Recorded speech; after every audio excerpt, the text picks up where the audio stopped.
Hi you guys, welcome to Quasbo Techs. Today we're going to show you how to make a parabola without any graph paper.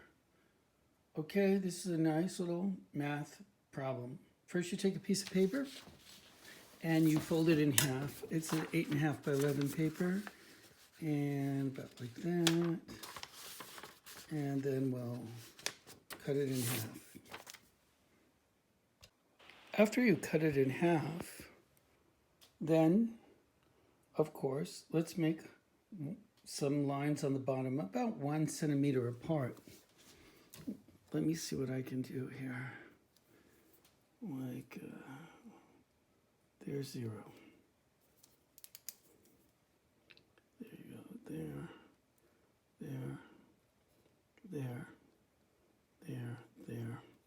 I guess I should be closer to the bottom.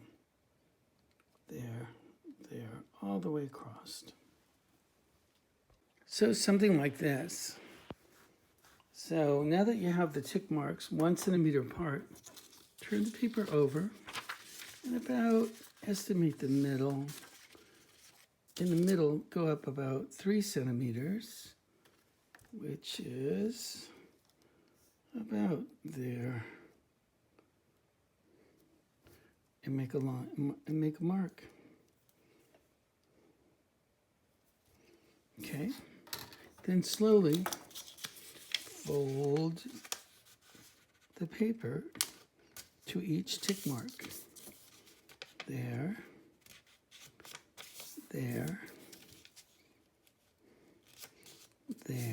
So I'm about halfway.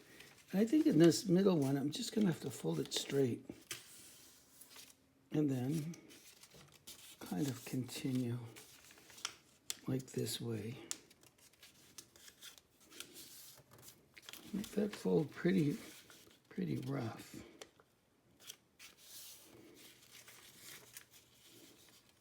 So I don't know if you can tell on this video, but there's a parabola, and I guess you could actually draw it with a pencil. If I follow the curve, it seems to start here, go like there, and there. And you guys pretty much know where the directrix is. Thank you very much.